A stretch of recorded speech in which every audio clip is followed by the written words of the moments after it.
Hey everybody, this is Rafael Trujillo from Obsidious and Daath, and you're watching RichardMetalFan. Hey, what's up, guys? Episode 231 of Richard Metal Fan Interviews, calling from Zoom, and I'm here with Rafael Trujillo from Obsidious and Daath. So, how are you doing today, man? Great to be able to have you on. Thanks for having me. I'm doing great. How are you? Not doing pretty well. It's a good, lovely morning here in Georgia, where I'm at in the US. How's it over in, I believe, Austria? Yeah. It's quite rainy right now, but it's not too cold right now, so it's good. Yeah, well, here in Georgia, we're starting to get colder. It's like in the 30s. It's only gonna get up to like 45. Wow. Okay. Yeah, but I'm luckily I'm inside in a nice warm house.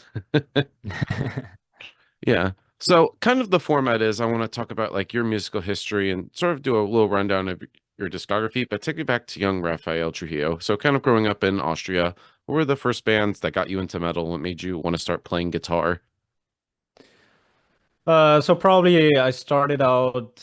So when I was, let's say, I think it was around 10 or so, I started to discover some of the band. My dad would introduce me to AC/DC and Iron Maiden and Deep Purple, a lot of prog rock stuff too. And I kind of got, yeah, I played piano back then. But I started to play guitar, electric guitar on my own after listening to all those bands. So, and I got introduced to Dream Theater also uh, at around that time. I think I was around 11 or 12. And so this is definitely one of my first and main influences back then when I started. All right.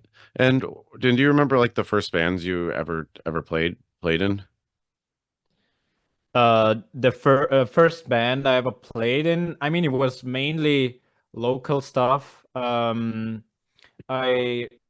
I was in the scene in Salzburg. It's a very small city in Austria, but yeah, I had like some friends which were into this kind of music too, so that was good. And then we formed bands and whatever. I had several bands back then, but then the first bigger uh band I would for international known band was when I started to tour and play with Obscura, and that was 2015. Yeah. And how'd you end up joining Obscura? It was because of Sebastian Lancer, the drummer of Obsidious as well. He was playing in the band back then, and he was introducing me to the guys because they were looking for another guitarist at that time. I knew him from the area because he grew up in kind of the same area, and he was well known already. But I've met him when we played for, actually it was a guy called Tobias Regner. He's a singer-songwriter, um, German singer-songwriter, and we together a festival with him, and that's how. So basically, we did like session chops and other styles of music as well. So that's where I got to know Sebastian, because he was also really into metal and all that kind of stuff, and he joined Obscura like a little bit before that. And yeah, and he introduced me to the guys, and after all, um, I ended up playing with them. Yeah. And so tell me about like the first album you played with them, Diluvium. That was definitely one of my favorite albums from 2018. So what was the thought process going or like the recording process like being that was like your first and well now and pretty much only album with the band? Yeah, so it was, I mean, I already knew the band quite well because we've toured for like 3 years before we like got into the songwriting process.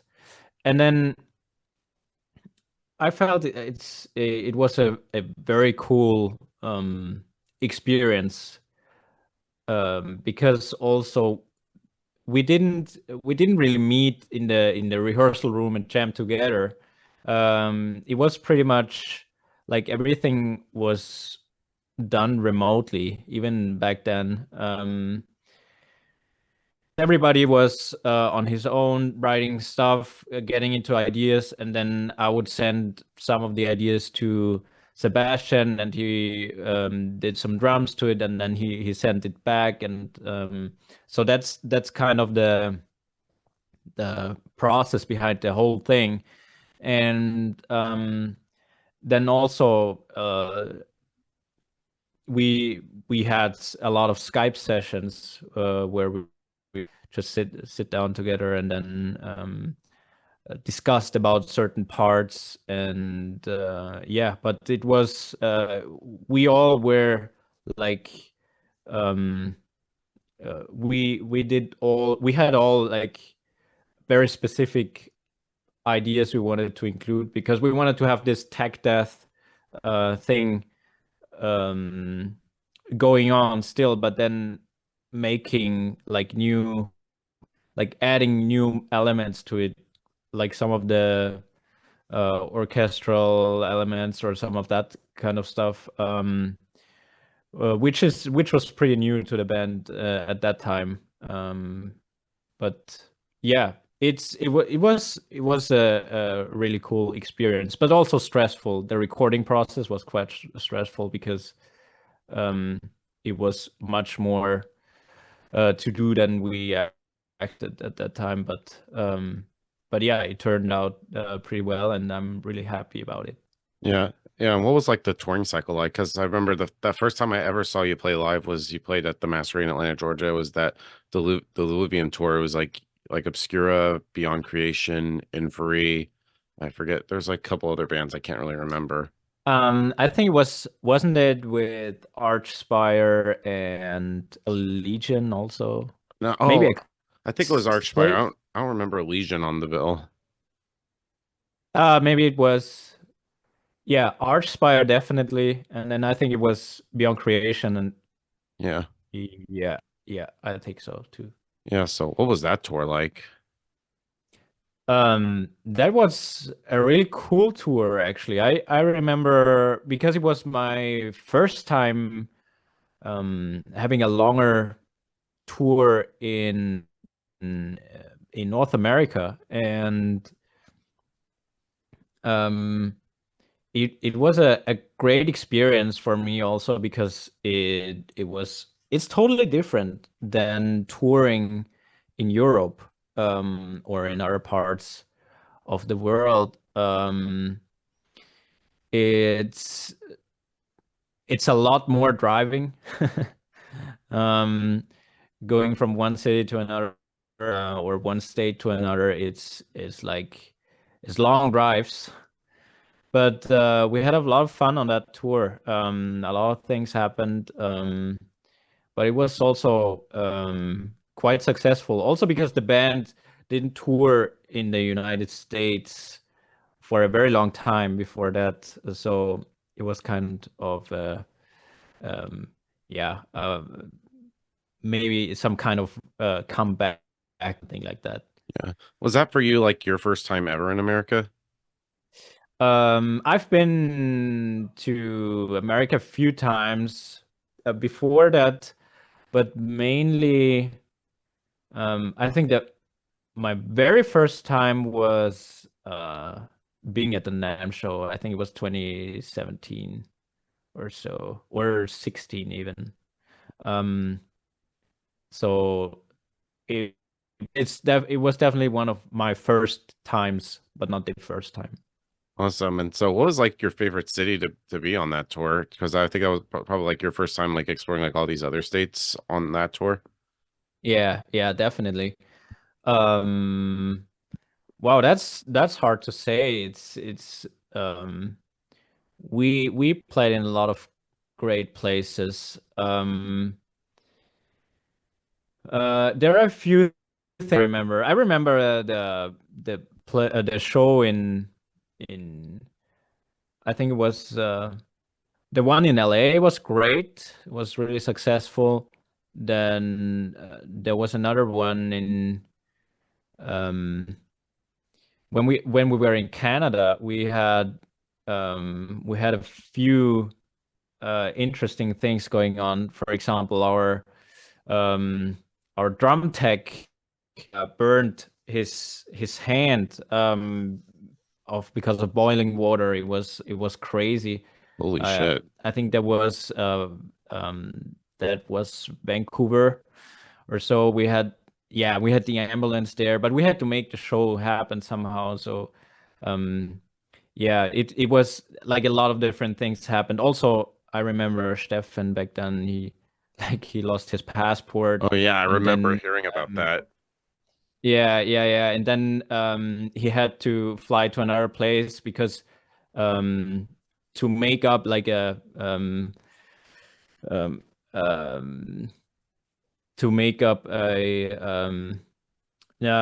meeting with the embassy or something like that to get A new a passport passport. with a visa, yeah, and all that kind of stuff. So actually, when we came to Canada the first time, we played without him. It was crazy because all the support bands, they their singers would like learn all our songs like within a few hours, and they performed them with us on stage. It was a crazy experience. Yeah. Yeah, and then you started touring a little bit, and then the certain virus that shall not be named happened in 2020. And then it was around that time is like you, Linus, and Sebastian all left Obscura pretty much about the same time. So how hard was it for like you and I'm pretty sure like everybody else to leave Obscura? Yeah, so we still played one. So the very last tour we played was actually February 2020. Um, it was a few weeks before everybody like everything was shut down, and then we had this idea already um, to like I've had this idea with Sebastian since uh, even a long time before that to create some music beside Obscura.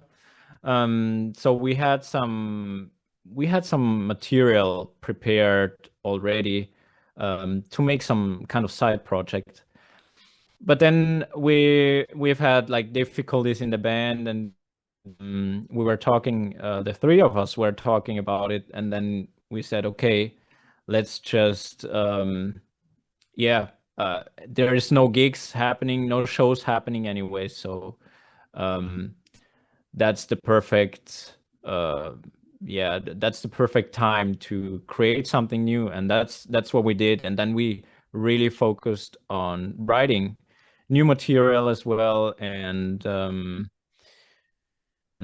we found a great label to support us, to support the project and all of that stuff. And actually um yeah, we right now we're getting into some booking stuff as well. Finally, it took a while, but we have some plans to tour at least by the end of this year, and starting next year as well.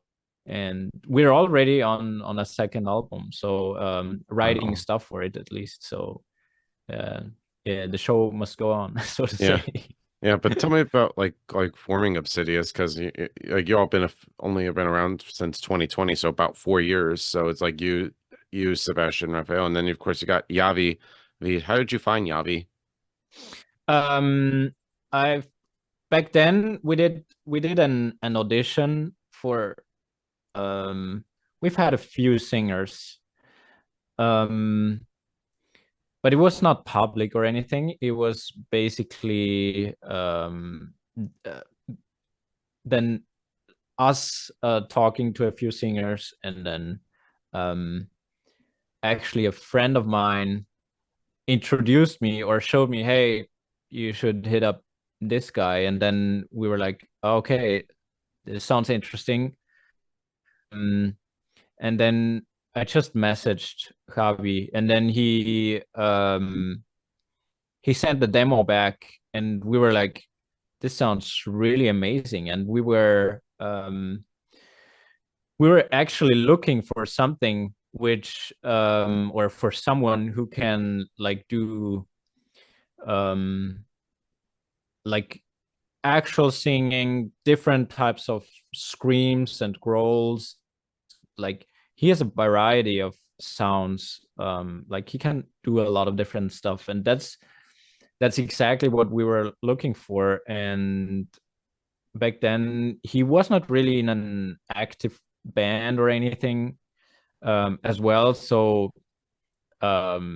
lucky for us, because that's how he kind of found also time to, because you know how it is with like busy singers. Usually they already have all the projects going on, and then usually they don't have time for anything. But yeah, we were lucky to get him on board as a permanent member, because we've tried out starting to write things and then just like having the idea of having him as a guest on the album.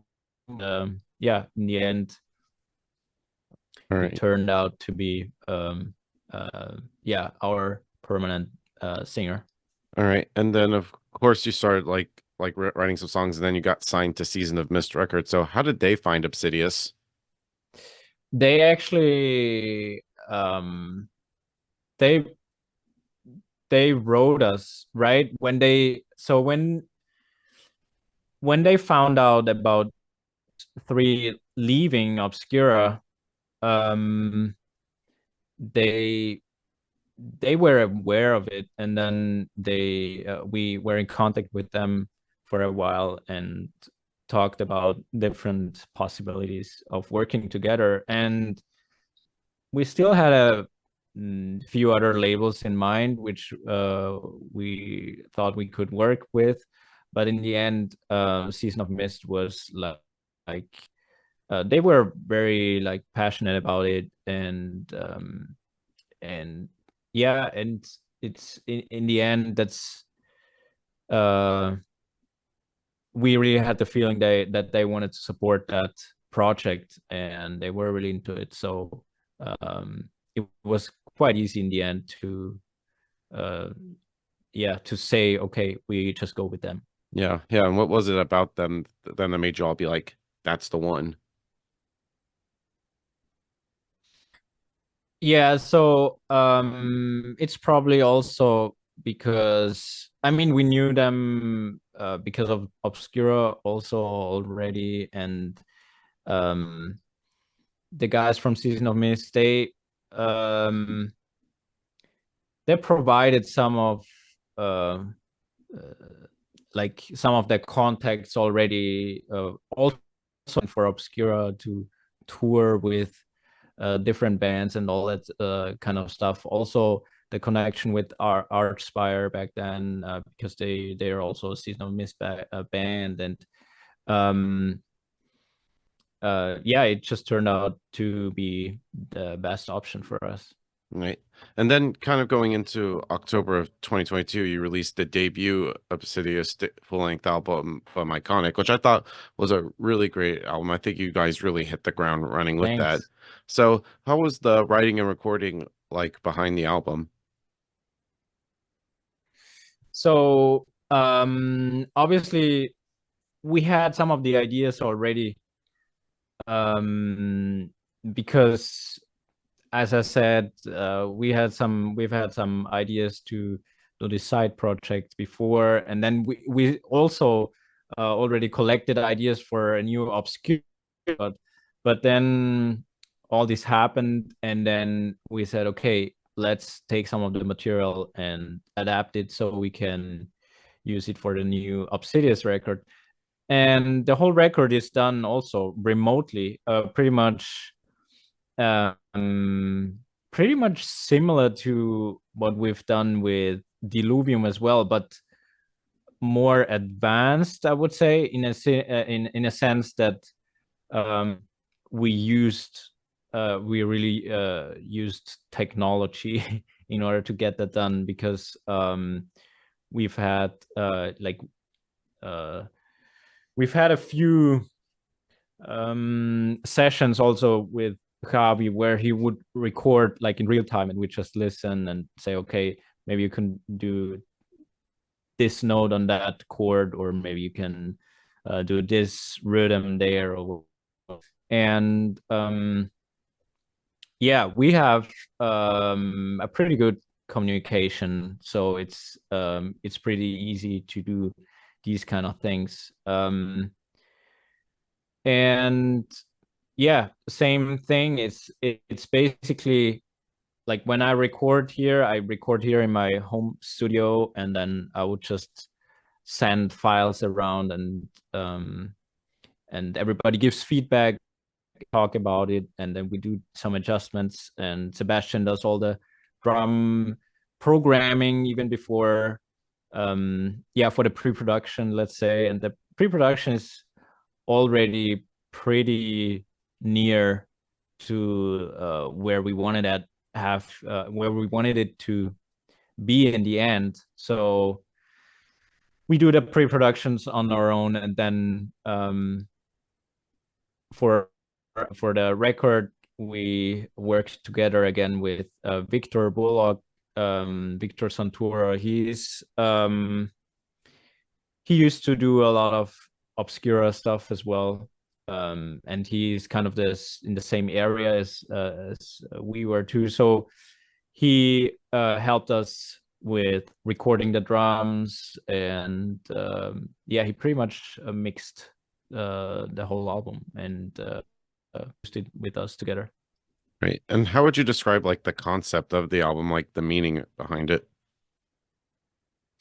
The meaning, I mean, the main theme, I would say, it's like, or musically wise, it's a mixture of some of the trademark which are very known in technical death metal, like all the blast beats and all that stuff. And then there is also a lot more orchestral elements in there, and even some synthesizers or other sounds in there as well as some. There's a lot more production in it than we used to have with Obscura, for example. So the musical concept is pretty much that, combining those worlds, like having it more let's say, still dealing with the trademarks and everything, but then going more into a progressive vibe, opening up the world of like sounds and integrating that kind of stuff, and also clean voice, which is also not very common in that kind of scene, or in that kind of music. And lyrically wise, it's a combination of different things. It's not like there is a real overall meaning for the whole album. It's more a song by song thing. It's pretty much dealing with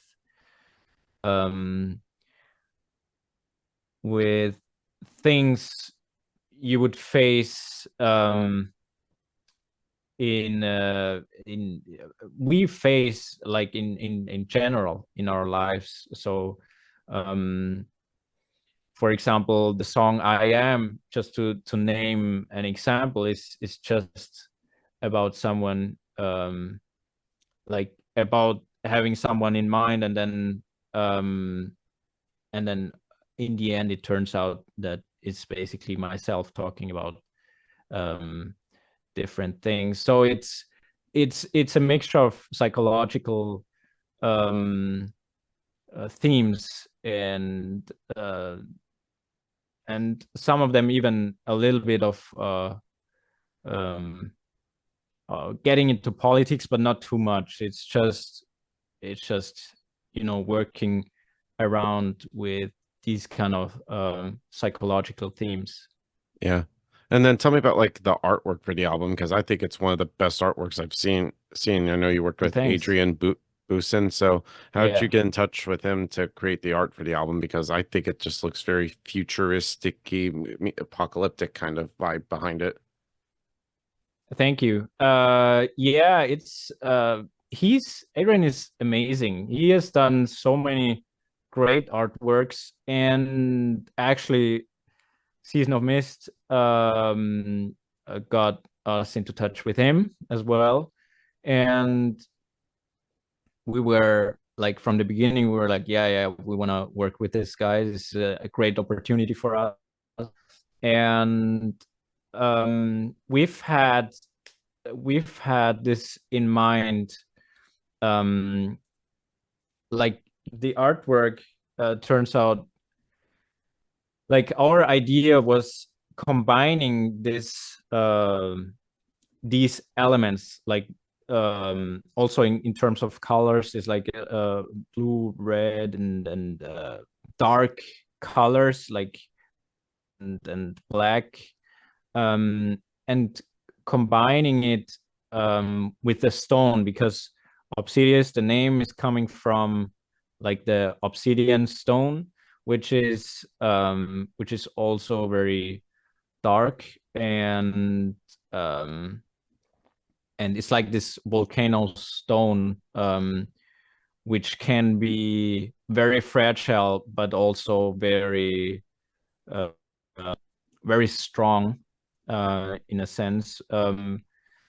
But and that's what we wanted to combine in the artwork as well. um Combining those elements, like the water, for example, and the fire, which is pretty much how this stone, uh, this stone is created, kind of in that way. It's when lava hits water, and that's what we wanted to combine in this artwork. And he sent us a few examples of different ideas, and then we just chose one which we were like, this fits the theme perfect, and then we moved on from that. So there was a lot of like also like a lot of back and forth. um there were a few versions we did with him. So but yeah, we are very, very happy that he was able to do that.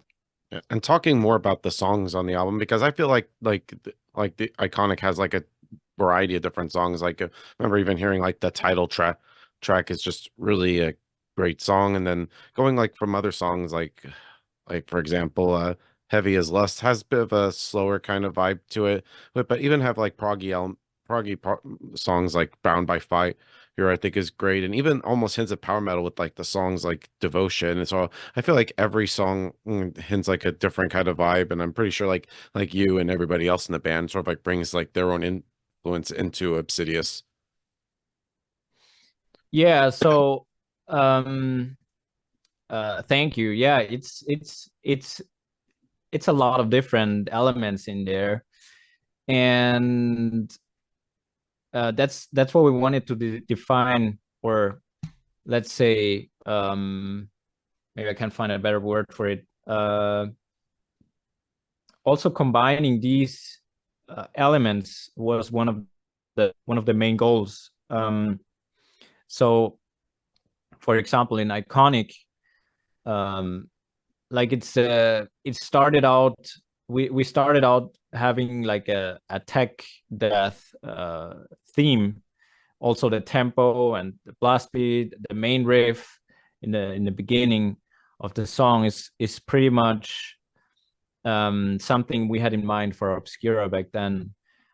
um but then we found a way, like, to combine it with other elements, and with the power metal thing, it's also something we don't sit down and say, okay, yeah, we wanna make power metal a power metal riff here, or we want to make this yeah, sound like another Symphony X song or something like that.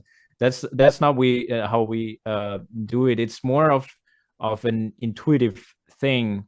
It's because, like, we have a lot of different influences. Like, everybody has his own influences in the band, and everybody has a different background also, musically wise. And most of the time it just happens. Like, sometimes we would start off saying, okay, we want to make a cool tech death riff, and then for example, with Bound by Fire,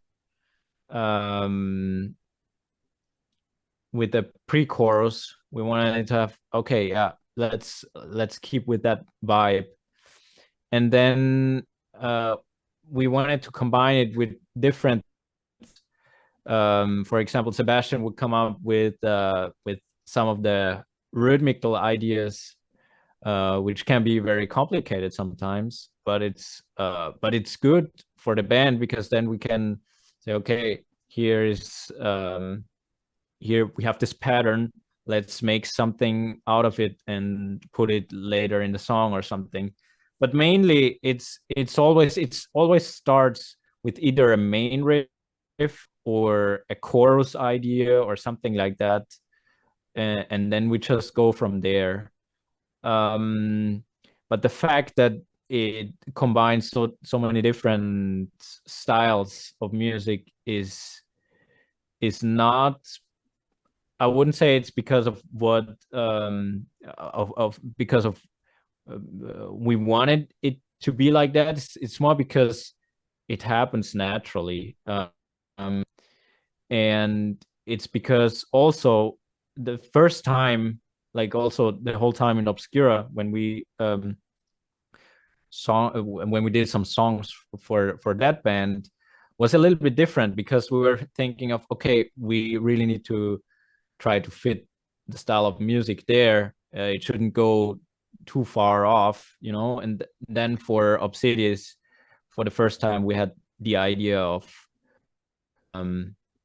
or we had no boundaries or anything. It was just, let's go with the flow, and it really worked out well. We had some, yeah, we were skeptical with some of the ideas, but I think it worked out. And also right now we have a much better idea of also how the second album will be like, and what works and what doesn't really work together. It's really a process. It's a long process. And being as also the band is from different parts of the world, being like you and Sebastian from Austria, Linus from Germany, and of course Javi from Spain, how does that sort of like affect like the dynamic of the band? I mean, we thought it can be difficult, because you know, you don't see bandmates that often and all that stuff. But we wrote the whole album without even seeing Kavi. The first time we saw him was at our photo shoot, actually. And it was, the album was already done at that point. And so we tried it out and made it happen somehow. But the dynamics more that we chat a lot. I mean, the same is with Daath. It's the same thing. We have a Discord server and just have different topics where we talk about different things, and then we are connected like pretty much every day. There are messages coming in, and then we talk about stuff, and we're meeting. Like, usually we do a meeting one like with Obsidious, with with Kavi and Linus in Germany, we just do um meetings via Discord or something like that, or Skype or whatever. Sometimes even just WhatsApp call. Um, if there's more coming up, we do this like once a week. If there's a lot coming up, it's like twice a week. But if there's not so much coming up, it's just let's say we talk like once a month or so. Beside chatting, pretty much every second day or so. So cool. Cool. And I know you also mentioned you're working on the next Obsidious full length. So how far along it is that? And do you feel like pressure to follow up Iconic? Because I thought Iconic was a really great debut album, like I said before.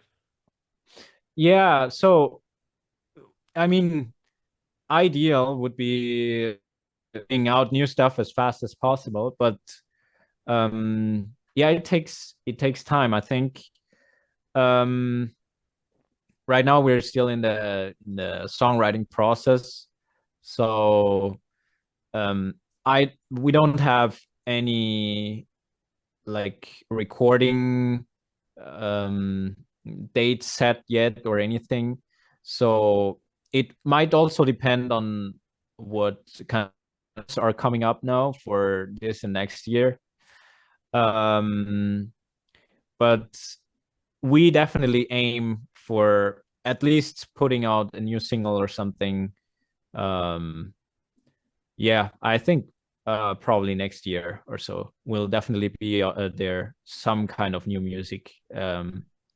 But for a full album, I don't know. All We'll right. have to see. All right. And kind of switching topics, because I know last year you joined up with Daath. So how'd you end up joining? Because I know it was like you and of course your fellow Austrian Krim also killing it Yeah. with Septic Flesh. So how did you end up joining the band, being as they're from my home state? So it's actually also because of Krim. He also introduced me to Eyal, um, and to the other guys. And I joined. So the first thing I did for them was a guest solo, actually, on their single "No Rest, No End," and then they did a few covers. I did another guest solo on that, on one of the covers too. And Yeah, Philosopher. then yeah, Philosopher. And then um they asked me if but it was pretty much at the end of the songwriting process. So a lot of the stuff was already done, but they asked me to add some stuff to the album, even some leads, some solos, and even um yeah, make let's say spice up some of the riffs that they were asking me about. I would say, yeah, of course, I would love to do that. And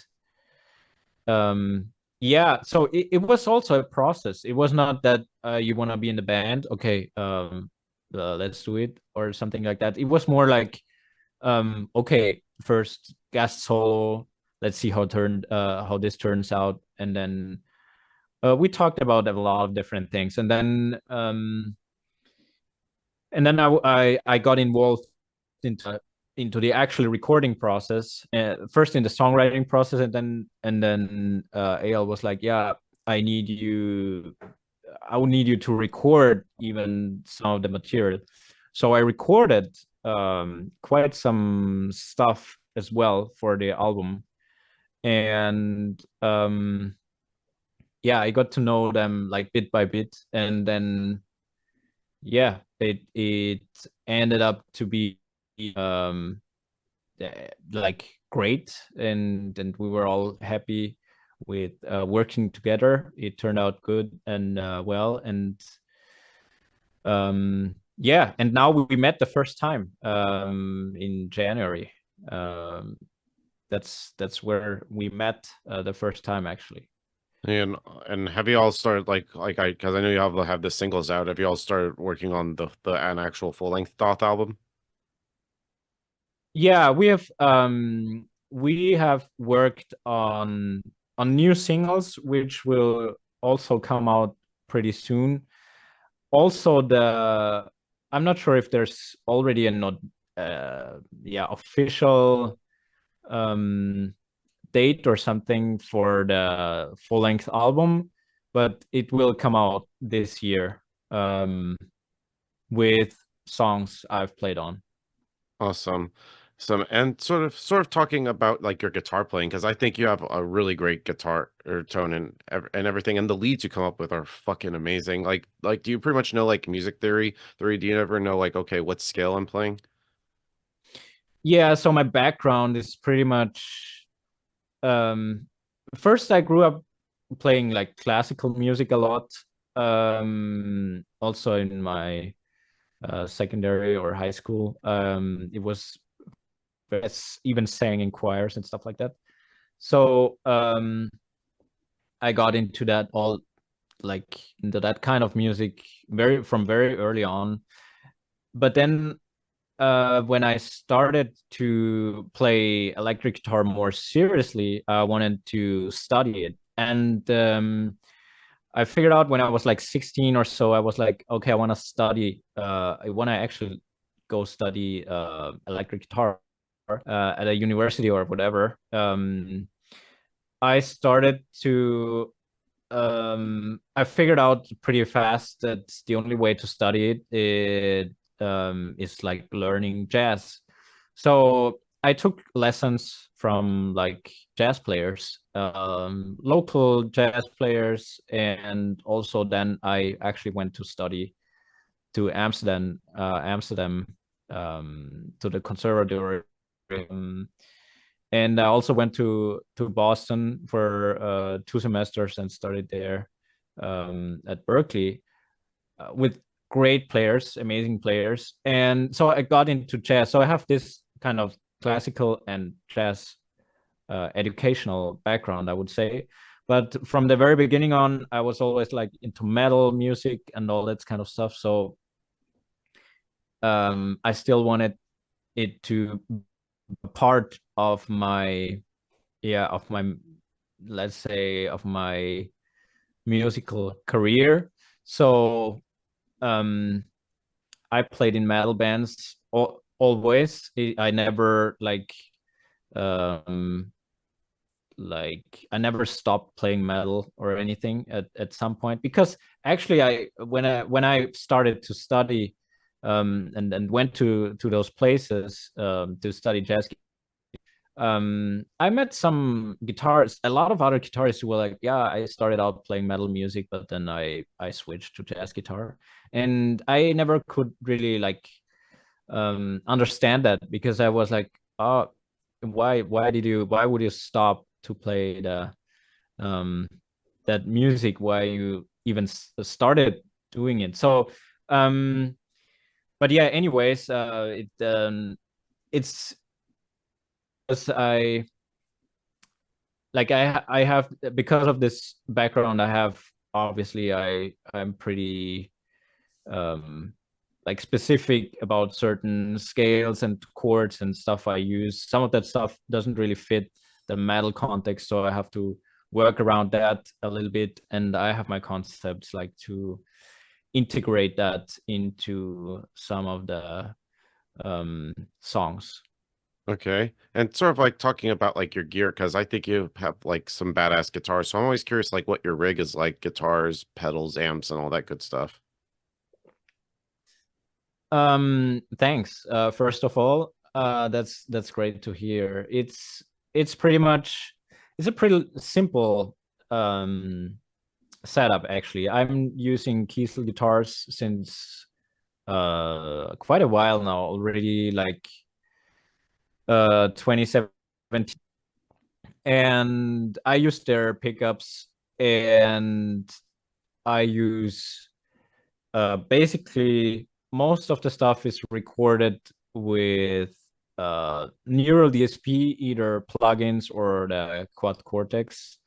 And for example, the rhythms on the Obsidious record is all it's all angle amps. So I like to use tone from angle amps, especially for rhythm, metal rhythm guitars. It's like my favorite guitar rhythm tone, and uh, that's basically it. And there's nothing like special to it. The rest is just like I try to like be very lyrical in some of the um let's say in some of the phrases I play or melodies. When I play melodies, I um it's very influenced by singers, or especially the vibrato or something like that, or the bandings. um that's what I like. I like melodies. And yeah, that's why this is kind of an important thing to me too, that the tone, also like the fingers are part of my tone too, obviously, but then the setup is pretty simple. Awesome.